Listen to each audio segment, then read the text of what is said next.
having an affair is a choice, and there are other choices. I was at work today and I found myself hanging back and wanting to talk to whoever. And if I was really honest with you, I was doing that because they make me feel I was actually feeling a bit more enlivened when I was doing that. And I miss that about us. I would like, I haven't been overly happy in the last so long, and I'm pretty sure that's the case for you. How about we do something about that? And then that cascade is arrested. That cascade has stopped. And that secrecy has dissipated. Okay, life can be crazy. You're feeling like you're sinking, just trying to find a meaning. It's time for better thinking, yeah, better thinking. Time to tune in. Let's go. This episode of Better Thinking podcast, I talk with John Flanagan from the Relationship Institute of Australasia. And we talk about how to go out and avoid infidelity, how infidelity occurs, and most importantly, how we can go out and repair from infidelity. Before you listen to this, also just a quick reminder, if you are a psychologist and looking for a position, there are opportunities here in Canberra in strategic psychology to come on board. Please let me know. You can go to neshnikolic.com or strategicpsychology.com.au/careers.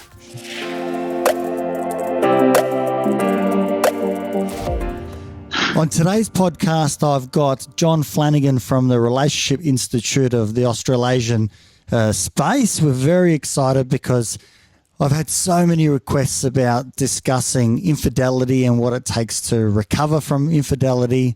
How do people get into that space? And who better to speak with than John, who's really an expert in not only relationship counselling, but training around Australia and the like. So welcome, John. Yeah, thank you, Nesh. It's a pleasure to be here. I know you've just come back from a bit of a trip yourself from, what was it called, the Big Red? The Big Red was the... Big Red Bash. It was held outside of Birdsville at the beginning of the Simpson Desert. There's a concert stage at the base of the first sand dune called Big Red. Magnificent space, great people, great organisation. What an event to bring the family. And actually, I was able to also travel with my two older brothers and their partners as well, and it was just a really lovely family time. That's beautiful. That's beautiful. Well, thank you very much for taking the time. First day back to come and talk about extramarital affairs and the like. So I was at home yesterday, Nesh, and my wife Tracy and myself, and we're cleaning up, getting the red dust out of everything. And I was also just, I better do a little bbit more reading, refresh some notes for this podcast with you. And Tracy went, what are you sitting down reading for? There's so much work to be done. And I went, I'm just working out how to have an affair again, babe.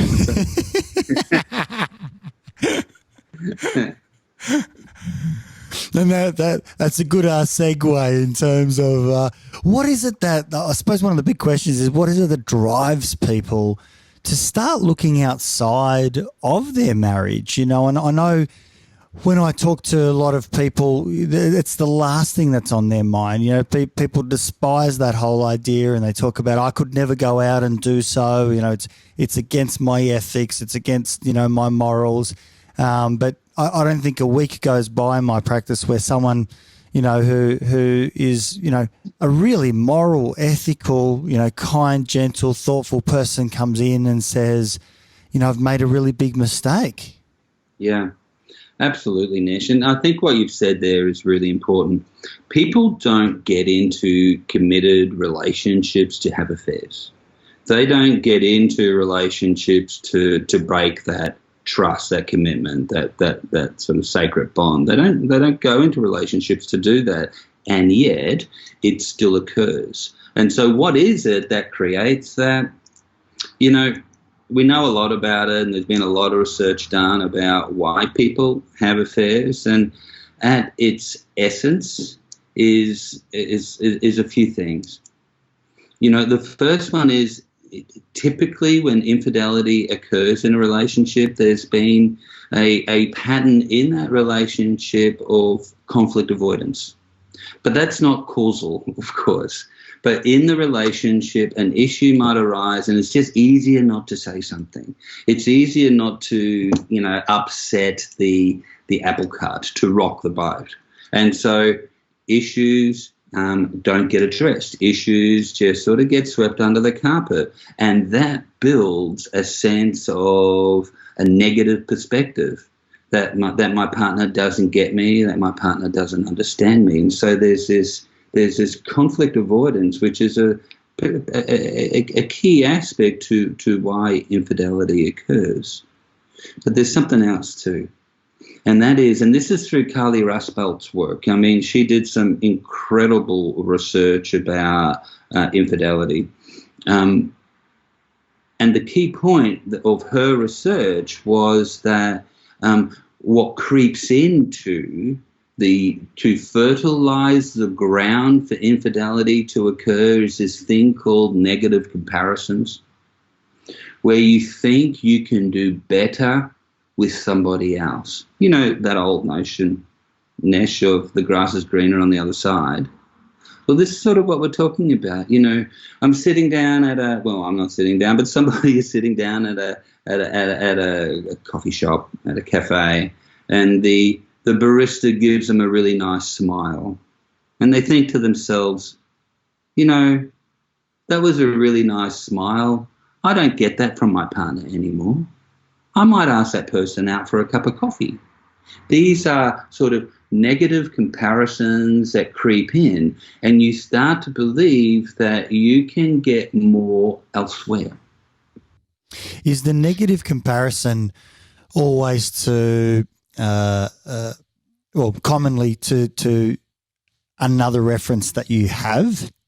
So a person that you know, someone in the workplace, or can it be an imaginary space as well where, I could do better, so to speak, in terms of I'm not getting those smiles, but I'm recalling that I could get smiles. It's not specific to someone, but it starts becoming like an imaginary sort of fantasy.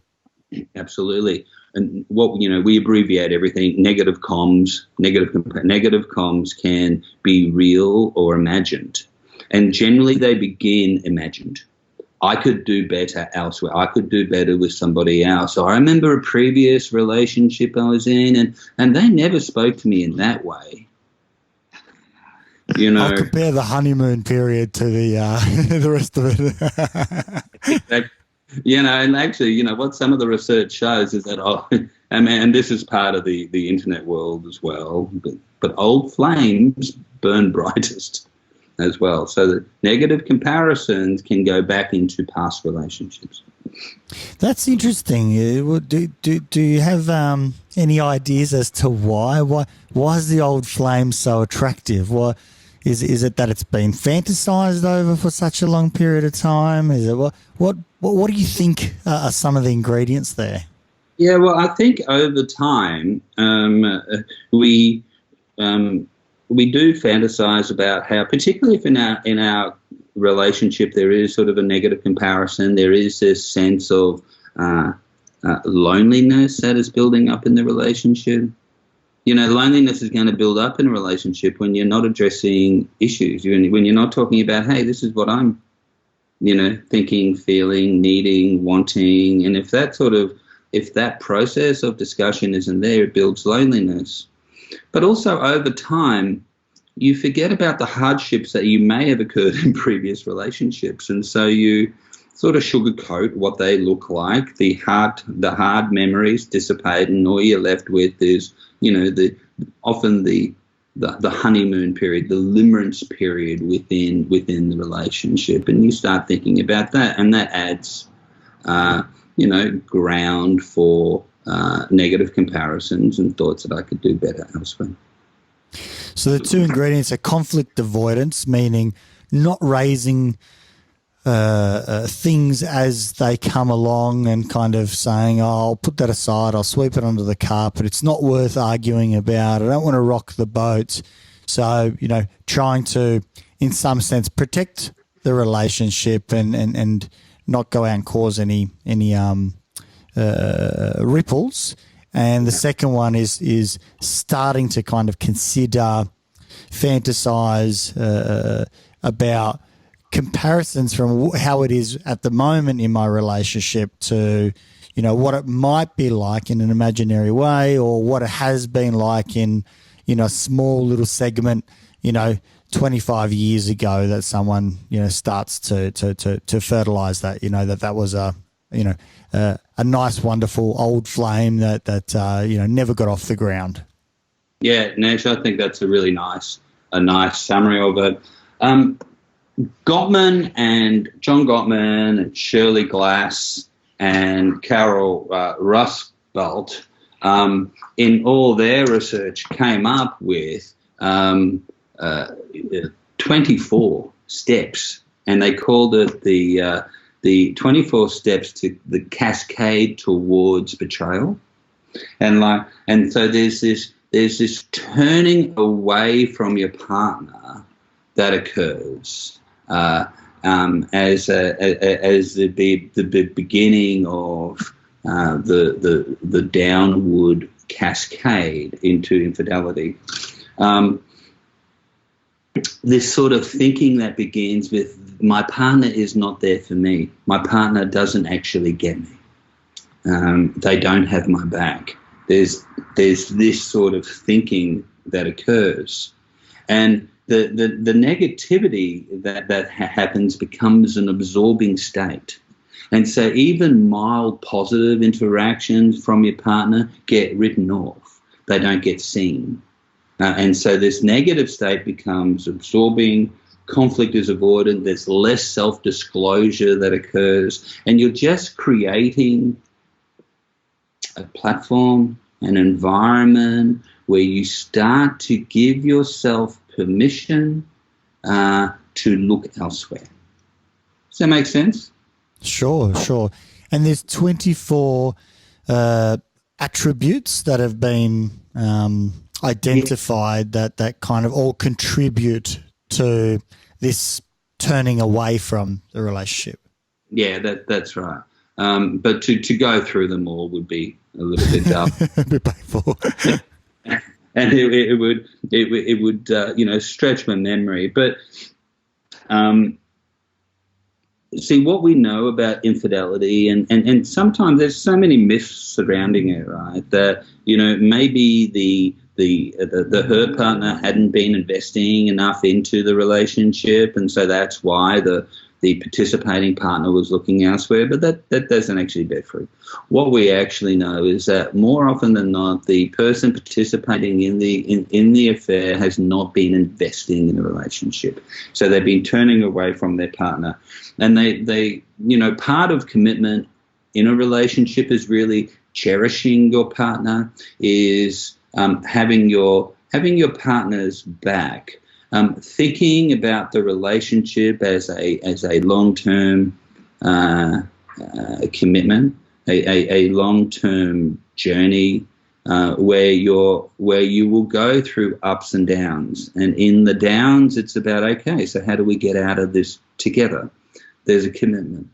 There's this belief that, they're the one that you want to be with. They're the one that you want to make love to. They're the ones that you want to hold hands with walking down the street. Knowing that there are going to be, like in all relationships, some difficult times. But they, strong relationships view those challenges as a way of really getting to know each other more, as a way of being able to connect more, even though those periods may be challenging. So cherishing your partner, not trashing your partner. And what we know occurs in the cascade is that trashing starts to occur. That thought about, I can do better elsewhere, when an opportunity arises, that starts to be, come through that starts to be discussed. There might be a colleague at work, maybe the gender that you're attracted to, and you start to talk about some of the issues that you have at home. And so what starts confiding in someone else. Yeah, you got it right, and that's a slippery slope. Now, Shirley Glass, she did just such a beautiful clinical work around understanding infidelity. And she talks about this notion of walls and windows, and I use this in my work with couples who are struggling through infidelity. And this notion of walls and windows. And so in a relationship that is going well, there is a protective wall that is around the relationship that keeps out relationship threats. And the couple behind that wall look through shared windows together to the outside world. Okay. And so that's what we're shooting for, right? The notion of walls and windows. But what occurs in that example I just gave you when you speak to a colleague about, how your partner's not really there for you, how they prioritize the children and not you anymore. Well, the walls and windows are starting to shift.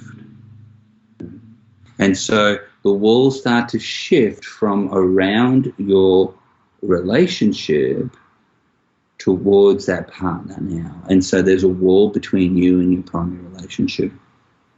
Does that make sense? Yeah, the conversation has moved from having that discussion with your partner rather than conflict avoidance and saying, I'm upset about the quality time that we are lacking, to, in actual fact, not raising that and going to a colleague, a friend, or someone else and saying, I'm having difficulty with my partner and they don't quite get me. They don't want to spend time with me, and et cetera, et cetera. We're trashing them. And in actual fact, the walls are being built with another couple, with another person. It becomes their secret conversation, so to speak. And the word secret is very important, Nesh, because that person doesn't go home and say, hey, I just spoke to Veronica about you today. Like that doesn't happen. And so Sure. So the secrecy has begun, right? Maybe inadvertently, but it's begun, right? And then the cascade is, and so I'm really enjoying this conversation. I'm actually starting to feel connected again to a human being. That lonely feeling I've had in my relationship, actually, when I'm talking to you, isn't there anymore. So how about we go out for a coffee? And I don't tell my partner that either. Or how about it's a work coffee, right? Oh, well, I'm assuming these things very slowly occur there. And I'm saying this only from my clinical practice whenever I kind of explore with a client how they got to that point of coming in and saying, I've done something awful. They weren't necessarily completely cognizant of what was happening and where those lines, where those walls were drawn. There's almost like a bit of a bleeding, where, let's say after a meeting, they might stand back for a couple of extra minutes and just chat with that person. And that person could be anyone. They've probably done that with, lots of times. Or they'll walk back, in the same direction and continue the conversation or chat. But it's not something that's always, at least from my little knowledge, it's not always something that's cognizant and understood by the parties, or at least the clients that I speak with. Yeah, that's exactly right. So I don't want to paint a black hat on the the partner that participates in an affair. There are reasons but having an affair is a choice, and there are other choices. And the choice in that moment is to go, I was at work today and I found myself hanging back and wanting to talk to whoever. And if I was really honest with you, I was doing that because they make me feel I was actually feeling a bit more enlivened when I was doing that. And I miss that about us.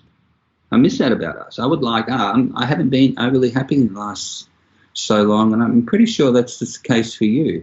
How about we do something about that? And then that cascade is arrested. That cascade has stopped.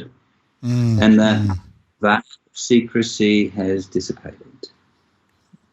Because I imagine for the person who's participating that even though it might not start off in a cognizant way, there is a line that is crossed where they become, even if it's only 5 or 10% aware that, this is something I shouldn't raise with my partner if I want to avoid conflict. So that's telling me that I'm crossing the line. And so maybe, in seeing that, I need to adjust my behavior moving forward and address it with my partner rather than, outside of those walls. Yeah, absolutely. And so in treatment, I will use this notion of walls and windows, use it as a question. Is the interaction I'm having with somebody of the gender that I'm attracted to, where are the walls and windows within that? Yeah. So it's an awareness, right? I love that. That's really, really clever. The walls and windows of marriage, or the walls and windows of a partnership. Yeah. See, it's about commitment, and we know that commitment and trust are essential elements in strong relationships, in long-term strong relationships. Yeah.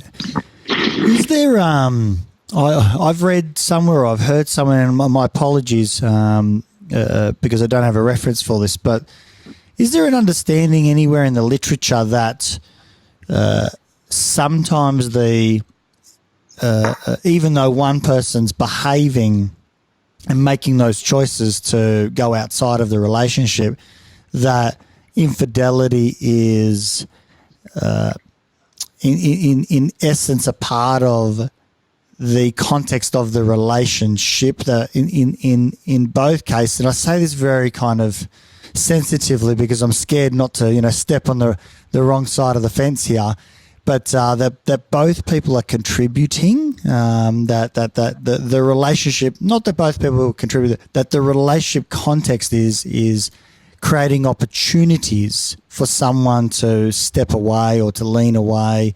I'm not sure if I'm giving that quite justice of what I'm trying to say, but is that something that kind of resonates for you? Nesh, I appreciate the way that you gently approach that, because here's the thing in therapy, you do not want to blame the hurt partner, right? And nor do you want to sort of give tacit permission for the participating partner, the partner who participated in the affair, to go, well, I had this affair because we haven't had sex for 12, 6 months. You haven't said anything nice to me for months, and get into that blame. Now that's not to say that the level of relationship satisfaction has been there. Of course, there are things that are occurring in the relationship that has created this sense of injury or detachment, a sense of loneliness that creates the ground for that sort of negative comparison and turning away. But as I said just before, there's a choice. Yeah. I think the 2 points that you raise really well is, personal responsibility. Someone needs to go out and say, if I'm the participant, I'm responsible. I've made the error in judgment or errors in judgment, and I need to own that. On the other side is maybe the other party can also be aware and cognizant that this has occurred in a relationship, and there are aspects of the relationship that may have also contributed where they haven't been leaning or turning towards each other often enough. Not to say that they're to blame, not by any means, but if there is a road to recovery, they will need to be a participant to improving that, fixing that relationship. Yeah, and Nesh, what you're identifying there is part of the treatment process, which I'll talk about. I'll talk about soon. But before we just move on to that area, another, Shirley Glass in her work, came up with the walls and windows notion, which is fantastic. But she also came up with another little phrase, and this is to talk about people outside of the relationship. And she coined it this way: are they a friend of the relationship or not? Right. And that can be defined by, if you talk to a colleague or a friend about your relationship and maybe a struggle you're having in the relationship, a pro-relationship friend goes, wow, that sounds really hard. When are you going to talk to your partner about that, and how are you going to approach it? That's a pro-relationship friend.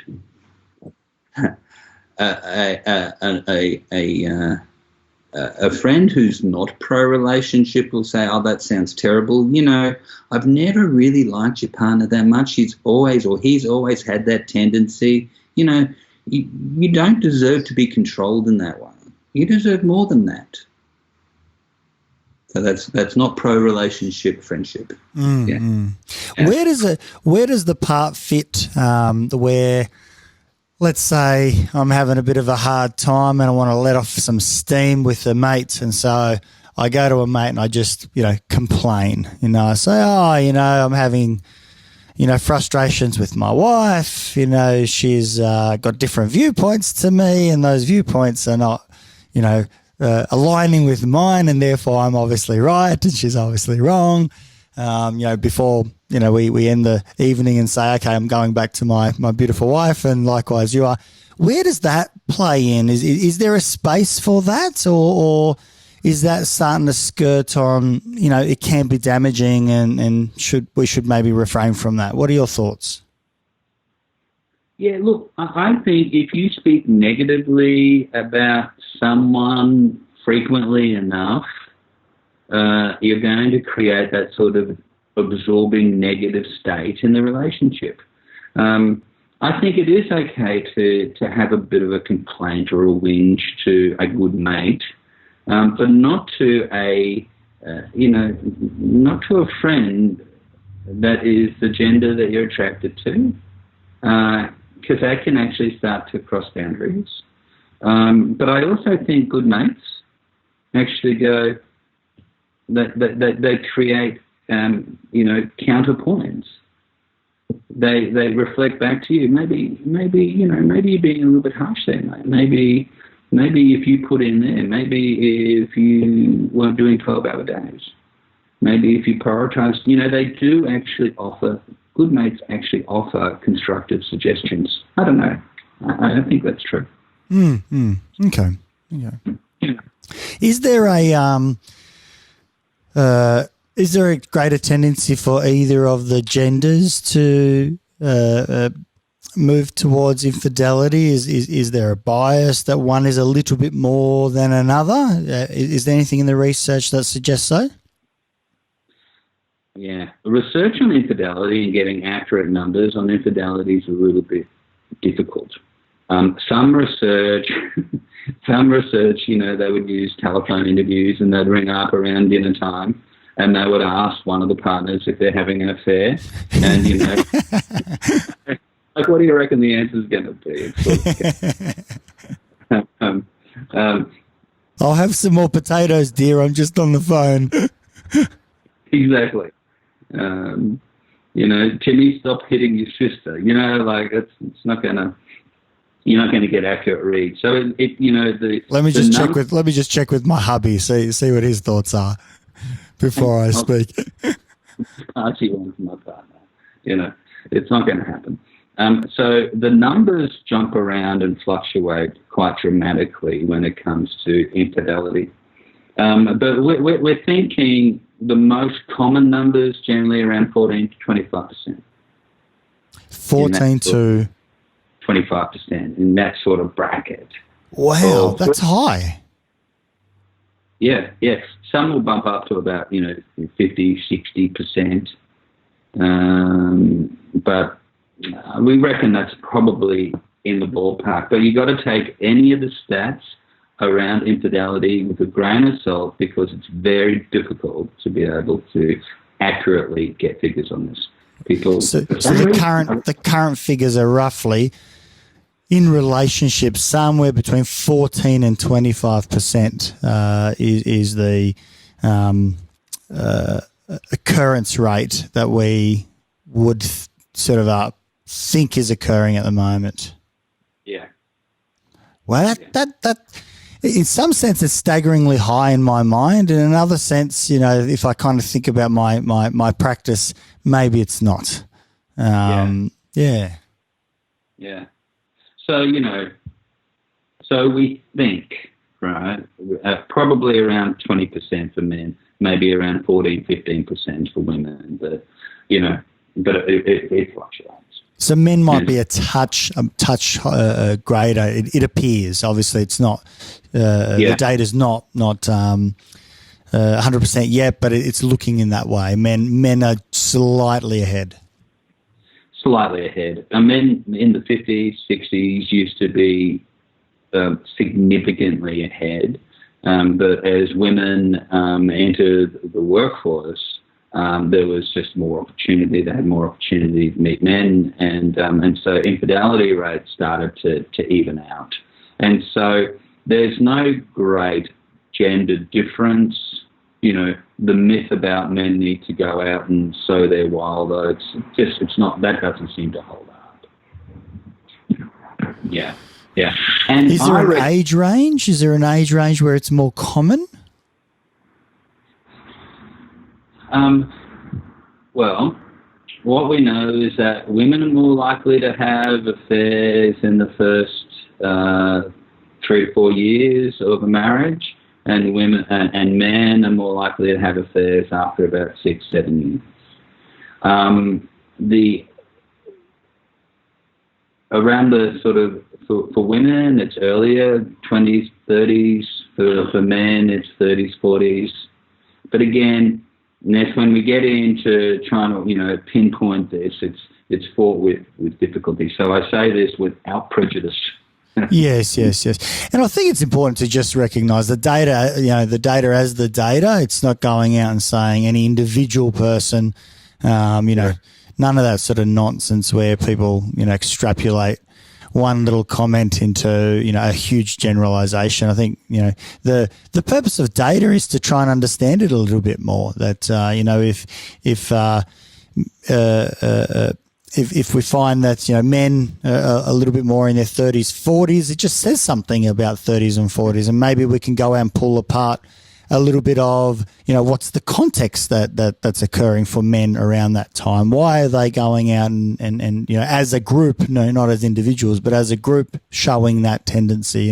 It's an interesting, data set to look at and study. Yeah. Now, can you remember the Ashley Madison website that hooked up married couples to have affairs? And that data was hacked and then released, and so that was international data. And that was just a website for everyone listening. That was a website where people who were in relationships, married, could log in and organise to meet with other married persons, obviously all secretly. So it was like an affair website.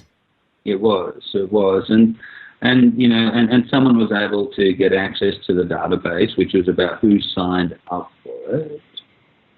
And interestingly, over 250,000 people in Sydney have signed up for it, if you believe the data.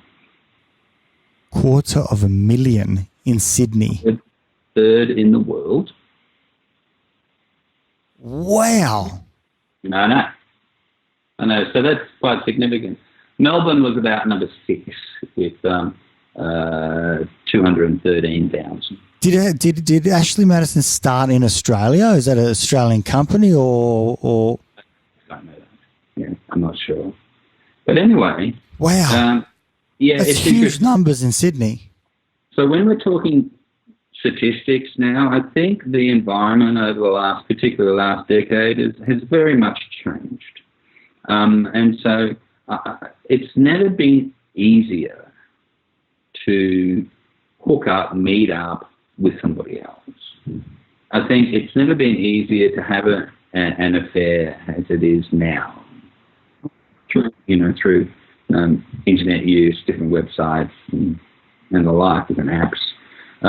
But I also think it's never been easier to get caught as well, because there's always this, a range of ghosts that live in terms of being able to track you through your internet use and website browsers and the like. And the amount of couples that I see where, they haven't deleted their website browsers and they get caught with that, or there's been devices that inadvertently connect to another device that happens to be your partner, and then an email comes up or a text message comes up from an affair partner. It's interesting. I think the landscape around this is actually shifting as we speak. I'm really wondering, as you speak, what the data is going to look like, moving into the future, because there is so many sort of ways, as you say, that technology has made it, very accessible for someone to be impulsive or, act on that, impulse, that urge, and do something, in a fairly quick way with, obviously, almost like, some of these apps are like sex sites, right? You go out and you can go and put a profile on, and there are others out there who are looking to, have one night stands, flings, good nights or whatever you might call it, who might not be in a marriage or anything like that, but they're just available, and so the accessibility is much, much greater. But yeah, as you say, I mean, I've certainly heard my fair share of stories of, the message going off or through this platform, or my browser was connected through iCloud or something, and, someone else, went to someone else that, wasn't supposed to see it, and then they passed it on, or God knows what, right? There's an infinite number of ways. The complexities are huge. Correct. And yet it's never been easier now to scratch the itch that someone may experience momentarily. And that again just sets up this whole other world. Because at that point, it's not going out and confiding in someone where something is built over time. It's going out and just scratching that itch, that it might be that fantasy of, life would be so much easier with that old flame or whatever it might be. Yeah. But I can just go on this site and, search for someone else, and it's accessible. It's on everyone's phone, literally. It's impersonal. Yeah. But, like the old flame, you can, just go onto Facebook and check up old relationships, and then send a message going, hey, how you going? Just thinking of you. And then it's there. So it's never been easier. Yeah, that makes sense. There's the rose-colored glasses make it very easy for people to, fall back into high school days or, college days or whatever it might be. And it's like, and they were lovely years for a lot of people, not obviously for all, because there's, all sorts of difficulties, bullying and the like. But they were good years for so many, and they were innocent years, right? And, kids played and they had good old times, and, they probably weren't even that way inclined, back then potentially, to be starting a a relationship with others. They were interested in other things as well. Yeah, exactly. So, so what do we do with all this? So when a couple comes in, how do we work with a couple? And using, John and Julie Gottman's method of relationship, we have a very clear structure about the work with a couple when they're struggling with infidelity. And it's a 3-step model, and it starts with atonement, then attunement, and then attachment. And of course, we do a thorough assessment, prior to beginning of the work. But the atonement phase is very much about the participating partner taking responsibility for the affair that they had. And to be able to listen to the pain and distress and the hurt that the hurt partner has been experiencing. And to be able to for the participating partner to be able to be transparent and answer the questions that the hurt partner will have. And the hurt partner will have a whole range of different questions. Now, there's a couple of provisos that need to occur before we begin therapy, and that is that the affair is finished. And by finished, what we mean is that all contact with the affair partner has ceased. So not just physical contact, but also, any sort of contact over social media or text messaging or phone. So that has to be a given. And so we will, in the assessment phase, Let me play the naive position. Why does that need to, have ceased? Yeah, it's a good question though, right? It's because there will be people who are going to fight against that, right? They're going to go and say, no, we're just friends now, right? And we've had that conversation, and that's not happening anymore. And and I've got to work with them, and there's going to be lots of things that could come up, right? Yeah, and that shouldn't be a problem for you. I told you it's over. You just got to believe me. Yeah, it's that, right?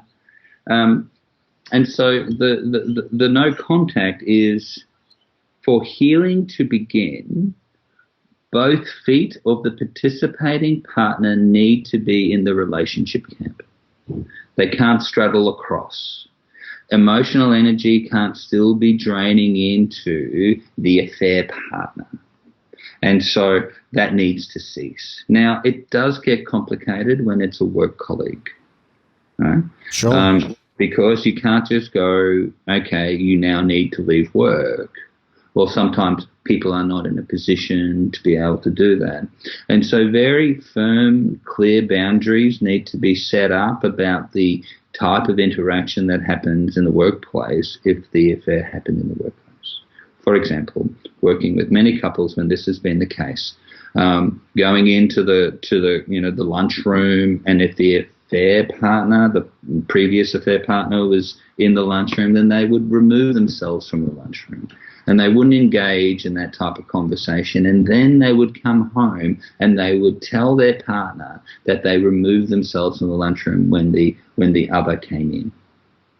And so there's some tight boundaries that need to occur, but also there needs to be transparency in those interactions, and also verification. Right? Verification is a very important aspect of being able to rebuild trust. Trust has been broken. How do I believe your words? Because, I asked you, maybe, the scenarios, I asked you many times whether you were having an affair and you denied it. So how can I believe your words? And so trust is built through saying what you're going to do, doing what you say, and then that being able to be verified. Now, there's a lot of ways that you can verify things now. There are find a friend apps where you can locate somebody you know, to you know, what street they're in. There's many ways to do it, but it's not for the therapist to tell people how to look for verification. It's about the hurt partner going, well, this is the type of verification I need. Now, hopefully, what you're aiming for in the therapeutic process is that the need for verification dissipates over time, and that is also an indication that the therapy is actually going reasonably well. See, what's required is for the hurt partner to be able to talk through with their partner their pain and the trauma that they have experienced, and for that to fall gently in the hands of the participating partner, and for them to be able to really understand and empathize their hurt partner's experience of their behavior. This is crucial in the beginning stages of working with infidelity. See, here's the thing. The hurt partner the participating partner of the affair will often come in going, I've created all this pain. I've created this bedlam in the relationship. Our relationship could very well be over because of my senselessness. Often they're thinking this, right? And there's a level of deep guilt and shame that occurs. But the paradox of this work is that the healing of the pain for the hurt partner lies in the hands of the participating partner. The more the participating partner is able to turn towards the pain, the hurt, the negative emotion, even when it's expressed about them, the more they can turn towards and to provide understanding and empathy and some level of comfort, the more the healing begins, the more the healing occurs. So it's a little paradox, but it also provides some hope for the participating partner that we are able to actually get through this, and that their role is really important. It's really critical. See, the participating, the hurt partner actually experiences a level of trauma upon discovering an affair. So upon discovery, there will be this, really strong hyperarousal that occurs. The amygdala is very much activated. They're continually scanning the environment for danger and for threat. They're hypervigilant about their partner's movements and whereabouts. It's quite a traumatic experience. And so the participating partner needs to understand that, because that contextualizes the behavior of the hurt partner. When an affair is discovered, sometimes the hurt partner can say and do things that are really quite elevated and escalated, and it creates a sort of a sense of hopelessness for the person who had the affair. There's nothing I can do to be able to remedy this. I've completely squandered this relationship. And so being able to talk through the symptoms of trauma and what needs to occur for both the hurt partner and the betrayed partner around the traumatic effect of the discovery of an affair is critical. Yeah. So in some sense, the hurt partner remains vulnerable in that they have to give the keys over to the participating partner in the trust, but also in the validation part of being able to say, this is how I behave moving forward, and then in that other part, that the ownership of it, so that when the vulnerable partner's going out and expressing themselves and at times I'm assuming repeating themselves and saying things that on the surface would appear to jeopardize the whole relationship. It'll never get better. I'll never be able to forgive you. The participating partner needs to be able to actually sit with that and, as you say, let that fall gently, on them and be patient. That there's an ongoing patience required to, because it's almost like, as I say, I've got to be. I'm always trying to select my words, but I struggle to do so at times. The vulnerable partner, the hurt partner, needs time to process that and to be angry. We have to kind of make space and time for them to be angry, and rightly so, and absolutely rightly so. They should be angry, but we have to facilitate that and assist that space to be there without the participating partner kind of defending themselves. They have to take that's part of the taking the responsibility. Yeah, absolutely, Nesh. That's absolutely correct. What we do though is, and this is very difficult for couples to do this without a therapist in the room, right? Because of the traumatic nature of the discovery of an infidelity, the hurt partner will move into, what we call flooding, diffuse physiological arousal. Their heart rate will go above 100 beats a minute when they get a thought or a flash of what their partner had been doing, sleeping with somebody else or being highly emotionally connected to somebody else. And they will, when they become flooded, the frontal lobe starts to deactivate as the amygdala activates. And so they potentially do and say things that they may not want to, but because they're such in a heightened state, they do. And so we work with the hurt partner in being able to manage their physiology, to be able to use techniques to be able to reduce that sort of hyperarousal that occurs, that flooding where adrenaline and cortisol are being injected into their system that creates that fight-flight response. And so we're working with the hurt partner to be able to manage her arousal levels, to reduce the level of contempt and criticism, right?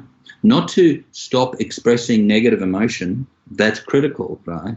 But not to be really sledging their partner. And that's tough, right? That's really tough to do that, right? And that's why, therapy to get through this sort of stuff is really important. And so we want the hurt partner to really talk about their experience of the discovery and what it means and how it sort of shattered their belief of what the relationship was about and how to eventually we talk about how to rebuild those shattered dreams. But in the beginning phase, in the atonement phase, it's very much about the hurt partner being able to express their experience, to talk about themselves and their reactions, their feelings and emotions around it, and for that to be really heard and understood and validated, and for their questions to be asked. Now, we want the hurt partner to ask questions, but we don't want them to ask questions about the actual sex act if the affair was a sexual affair. And the reason why we don't want that to occur is that it puts more traumatic images and memories into their brain. And so we want to reduce that effect. Sufficient to know that it was a sexual affair. There's also scenarios, that's a really good point. I've also noticed scenarios with my clients where those questions being asked through repetition, the participating party over time ends up either using different language to describe what occurred, and so it almost sounds like they're making it up or they're changing the story, or their memory was quite vague or is quite vague about, timelines or what happened, what was said, what wasn't said, they still take full responsibility of their behaviour, but they don't quite have the detail there. And I think what you've kind of identified there is that sometimes there's a bit of a looping if there's a huge amount of conversation around the detail, whether it be the sex act, if it's of that nature. But I imagine of any act, if there is a fine detail exploration over and over, not if it's once, but if it's over and over, I've found that clients struggle with that trust is very hard to build when the scenario is revisited numerous times, because it's almost like in a court, when someone's a good barrister will ask someone 30 different ways, 30 different times how something occurred, and once they find that small little gap as to it was said differently, they go, aha, I caught you, you're lying, so therefore how is anything that you've been saying credible? Yeah. And that certainly can happen. Here's the thing. It's when the person is in a sort of repetitive mode, when the hurt partner is in a repetitive mode and really asking the same question over and over, it's useful for therapists to be able to help the hurt partner in asking the question they really need to know. And what would an example like that be? When it's all stripped back and boiled down, the question often that is distilled is, why wasn't I enough? And helping the hurt partner ask that question, but then helping the participating partner in being able to answer that and to reassure the hurt partner that the affair wasn't about them. It was about a selfish behavior. It was, and ultimately, when you turn away from your partner and turn towards somebody else, again, that's a choice. And that's ultimately a selfish behavior because you had other choices, maybe even harder choices about addressing the concerns, raising the difficulty and the conflict in the relationship and not avoiding that. And so trying to artfully, skillfully get the real conversation happening and circumventing that loop of questioning is really important. And, and it's not easy work. I imagine as you're speaking, if the participating partner gets to that point and they say, because I was selfish, I did this, just because of me. Yeah. It does actually put them in a vulnerable position again, because at that point, the hurting partner has another opportunity to leave. They get to say, you've acknowledged it, and, on this information and you owning it, I get to choose whether to leave or not. Obviously, the reason why they're in the therapy session, or even if they're at home, around the kitchen bench, they're still together. The fact that they're having that conversation means, that there is likely, a wanting for reconciliation, for repair. Yeah, exactly. But I think that's always on the table, Nesh. That one partner. Absolutely. I was talking about it as more of a being the pinnacle. Like it's a very specific moment. But you're right. The hurting partner, at any time can choose to leave in their own right because of what's happened. Yeah. There might be a very strong value system that they hold around reality. And they try to process it out, and they may well process it out, and they still go, actually, the value I hold around fidelity is so strong that I can't be in a relationship where that has been broken. And maybe it's prudent also to say that the participating partner also has opportunity to leave the relationship whenever they want as well. You know, maybe they are considering that and they need to be honest if they're not being so, and say, you know, I'm leaving not because of, you know, the affair, but for other reasons, and I'm not willing to work on reconciliation. That, you know, because that, I imagine, would, you know, also becomes a trust issue of, you know, are we just in this because of convenience, you know, and because we've got kids, or do you genuinely want to reestablish so that we don't we don't have a repeat of this in 12 months, 6 years time. Yeah, exactly. Exactly. And so, I mean, we haven't directly mentioned this yet, but affairs don't just have to be sexual, right? There's also emotional affairs. And again, it's a very similar process. It's ultimately about turning away from your partner and investing emotional energy into somebody else. Generally, with emotional affairs, there's a high level of intimacy, and there's a strong attraction that is occurring, but it may not have become sexual. You may find that, you know, people will give you pushback on, well, I didn't sleep with the person, therefore it's not technically an affair.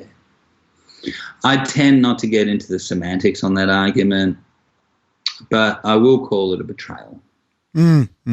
And it's a betrayal of trust, yes. Betrayal of trust, you know. You weren't there for me, you were there for somebody else. Yeah. And so the atonement phase can last 3 sessions or 30 sessions. It just depends, right? Sometimes atonement can be done relatively quickly, where couples go, you know, just recently I was working with a couple, and maybe 6 atonement sessions, and she went, you know, I'm good with this now. I can see that he's really deeply remorseful about what occurred, and, you know, at home now, if I have a question about it, I can ask the question, he turns towards me, answers it, reassures me. I think we're good. I think we're ready to move on to the next phase. So the end of atonement, the beginnings of forgiveness have begun. And that person, the hurt person, has also become confident again, at least to a degree, with the participating person, that, you know, it's not going to occur again. And whenever they're being asked something, you know, they're coming back with you know, honesty and understanding and kindness and respect, that they still own their behaviour. Exactly. You know, what I will do in the beginning of therapy is I'll ask the couple, to the best of their ability, to save all the heavy lifting for the therapy room. Now, that can be very challenging for the hurt partner because they're bursting.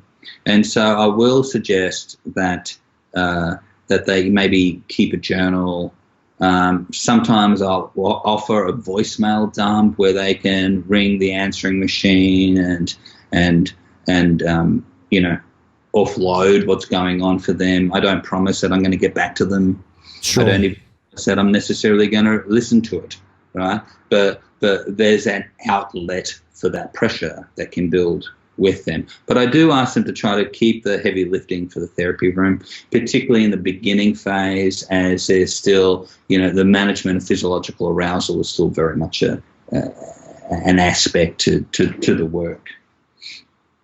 Yeah. So the next phase is the attunement phase, and attunement is a sort of a neat little acronym, which is about like having awareness about your partner's emotional space, turning towards their emotion, even if the emotion is negative. Having tolerance for the ups and downs that they'll be experiencing, understanding each other more. Like, never underestimate the strength of open-ended questions in being able to understand your partner more. Can you help me understand that? I don't quite get that. Can you say a little bit more about that? What happened when this occurred? You know, like asking questions that expand your understanding of your partner. Being non-defensive in your conversations with each other, and showing and demonstrating empathy. So that's an acronym for attune, right? And this is what we're searching for in phase 2 of the therapy. This is where we go back into the relationship and look at old wounds. This is where we look at gridlock, perpetual issues that have occurred in the relationship that have remained stuck. This is where we start to open up the maybe some of the patterns around negative interaction and conflict avoidance. See, couples in relationships can have awful battles, awful fights and incidences. And if you don't go back to them, if they don't get resolved, they just sort of build up. And so there's just these layers of negative incidents that have occurred in a relationship. And sometimes we need to go back to these unfortunate incidents or events and and reprocess them. Not get back into the fights, but reprocess the pain that still exists, that's still living. So it's not past, it's very much in the present. It's like sort of like a negative, sort of a critical fight or negative experience or regrettable incident in a relationship. It sort of leaves a little stone in your shoe. And so you can walk beyond it, but there's still an irritant there. And we have this, the Gottmans have this really neat intervention creatively called the aftermath of a regrettable incident or fight.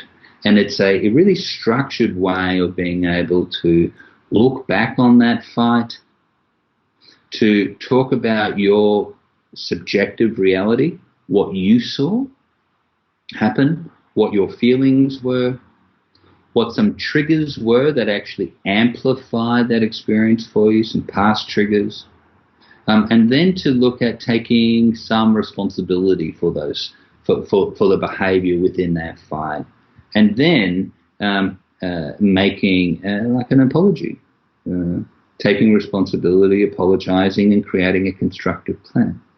So we look for, in the assessment phase in this work, we look for incidences that have occurred outside of the affair, that have created blockages in the relationship, and we go back and we reprocess them. Make sense? Absolutely. It's I imagine, the way I kind of interpret it is going out and learning about what brought the relationship to that point where someone would then go out and look outside of the walls, and by understanding, and I think what you said really prudently there is understanding each other's subjective perspective. That those two perspectives will coexist, and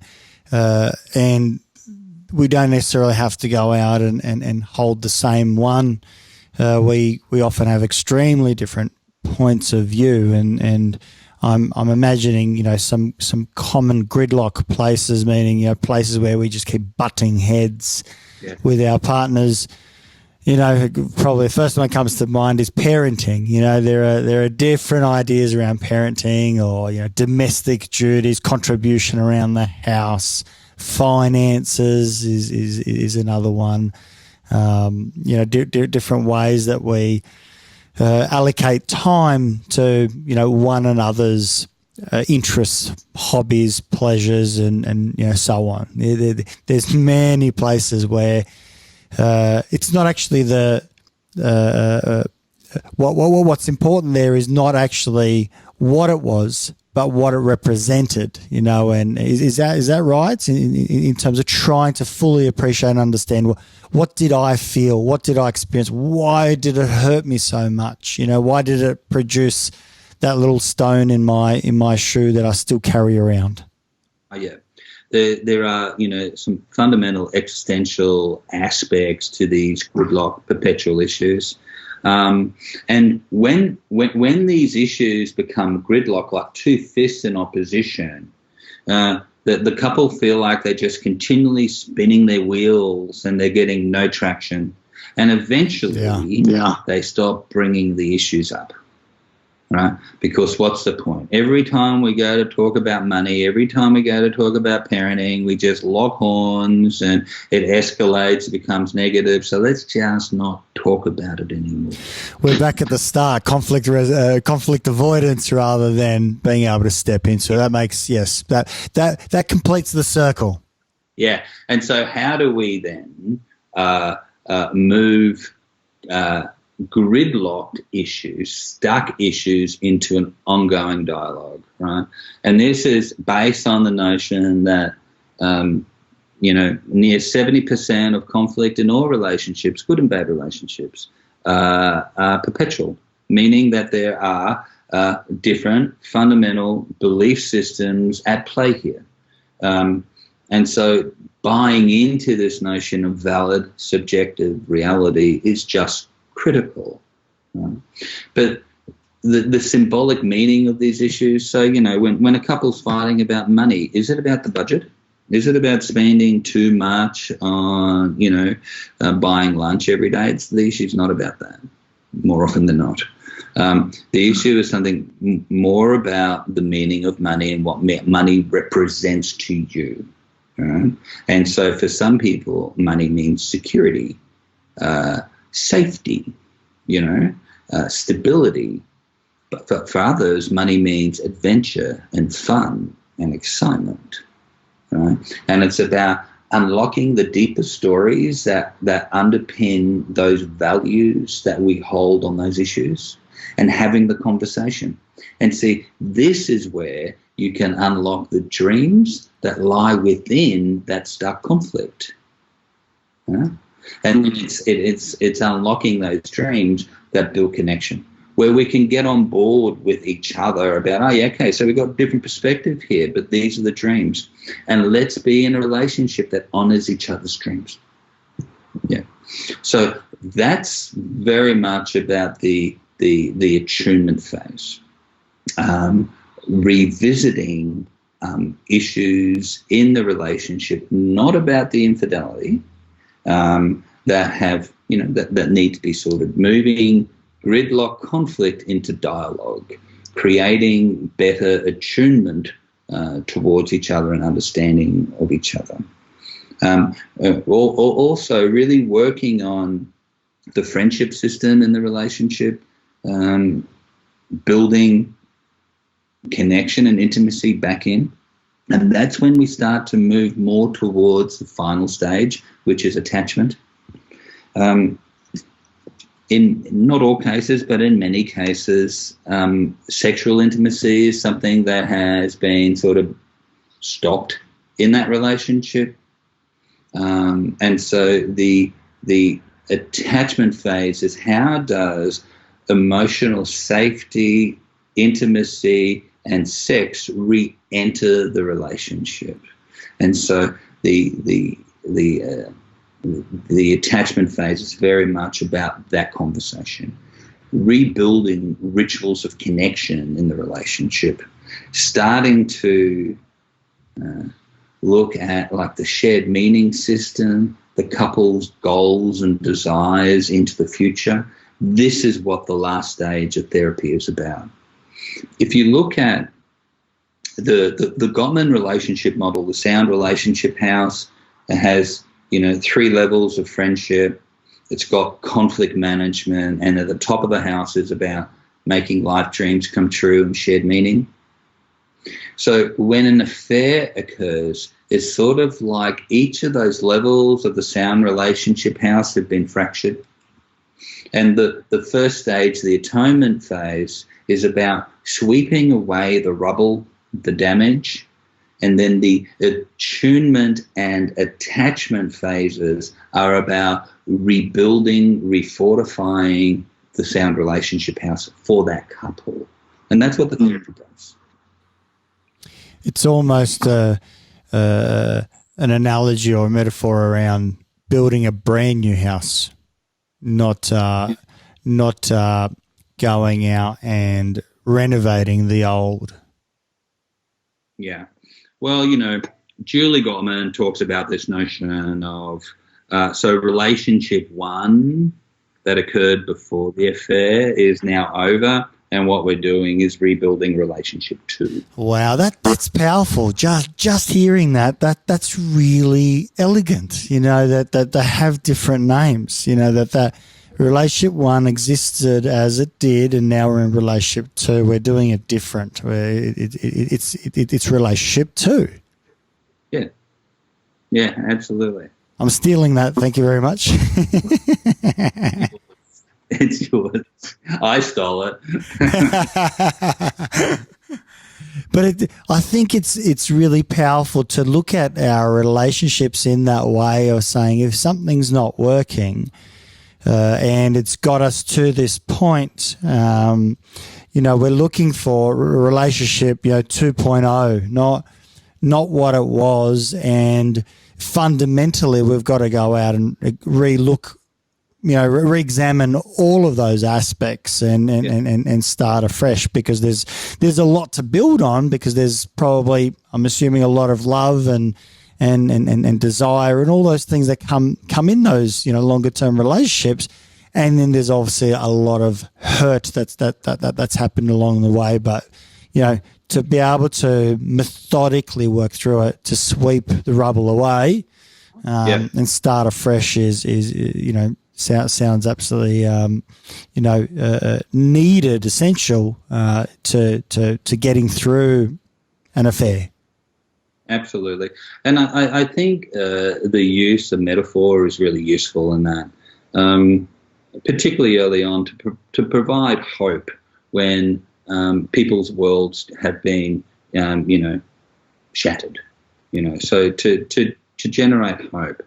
Hey, there's one other aspect to this that I haven't mentioned yet, and that is, throughout all those phases and after therapy has been concluded, it does not mean that the hurt partner will not be triggered.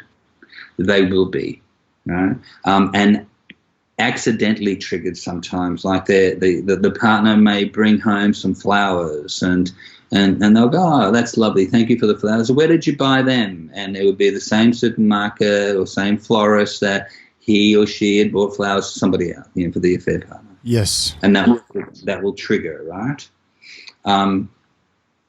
What's important is that when a trigger occurs, is that the participating partner turns towards the trigger and reassures the partner that that was then and it is not now, and that I am here for you. It's that Sue Johnson notion of attachment, that I'm here. When you call, I'm here. When you're in pain, I'm here. And so that's a really critical aspect of this work. Like, if they can get that, if the participating partner can turn towards the hurt partner's trigger long term, that assists greatly. I was working with a couple, and they didn't come to therapy for infidelity. It was other issues, but the husband had an affair like 20 years ago, and so I was curious. I asked them, how they moved through that, and they just talked it out a lot. Right? They talked it out a lot, and she goes, but we might be in a dinner party, and someone at the dinner party might mention an affair, and my husband will just reach across under the table and squeeze my hand, which tells me that he hasn't forgotten, that he's not realizing this. And she goes, and that really helps. So 20 years on. Isn't that powerful? Isn't that powerful that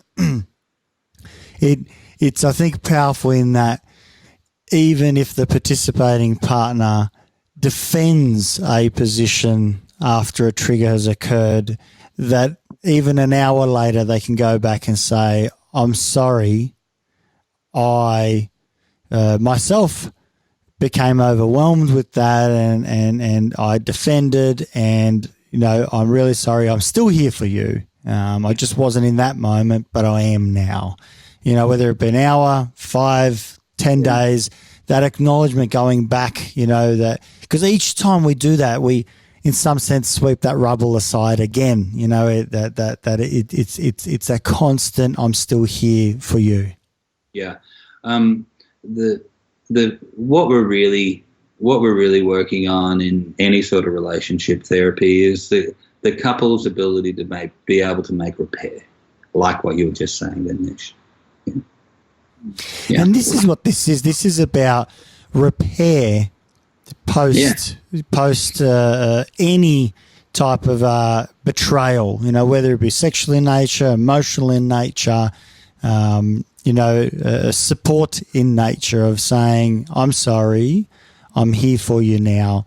And appreciating there's a process of taking on board, acknowledging one's own responsibility, one's own actions, then being available to discuss those and again validate that's what occurred, but it's no longer going to. You know, this is a different context.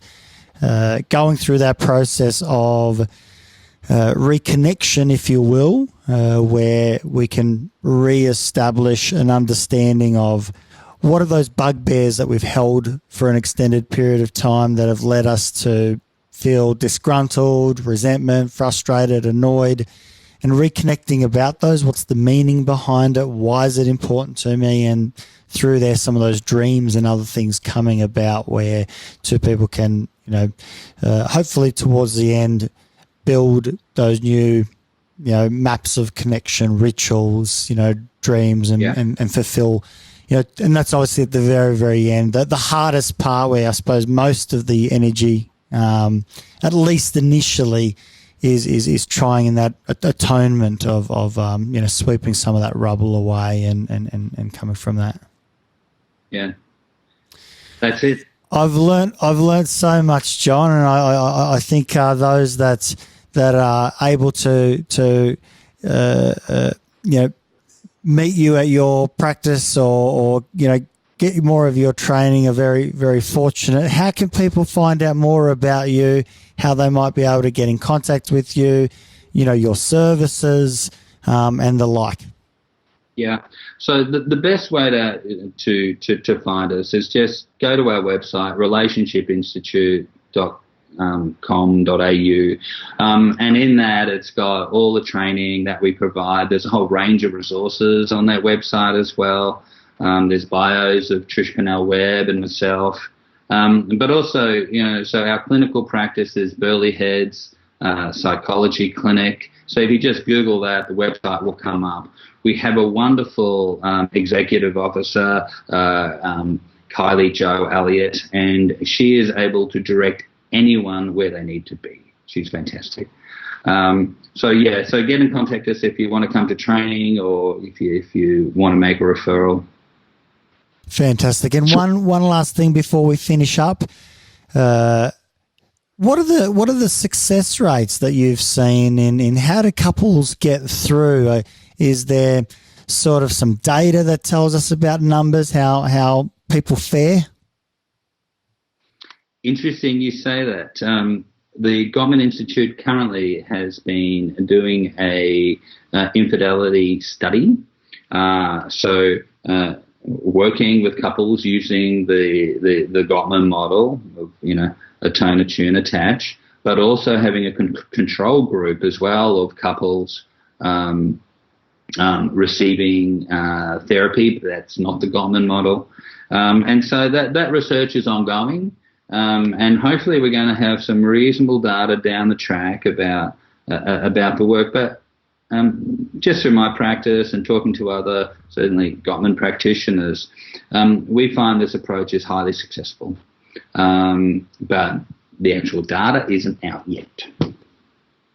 Yeah. Fantastic. And I think it's important to instill hope, because there very much is. I know that we've both in our practices seen people restore relationships and go to version 2.0 that in actual fact is much more enriching and loving. And I'm sure you've heard much of the same, that there are times where people can even go out and in some sense be thankful that some sort of betrayal has occurred, where it was caught early enough, but it became the springboard of addressing all of those issues that were being collected and created so much resentment. So I think there's a lot of hope out there for those who are finding it difficult in their relationships. Yeah. Affairs don't have to end relationships. And in fact, through working through the issues, they can actually strengthen relationships. But that's not my first line that I say to couples. That would be a nice starting point, wouldn't it? We wait for that one, towards. Well, they figure that out themselves. So, John, it's been an absolute pleasure and wonderful having you onto the Better Thinking podcast. I think you've given us all a lot of food for thought and some hope for the future in how a relationship can be post betrayal. So appreciate your time and your expertise. Absolute pleasure. Great speaking to you. Thanks, John.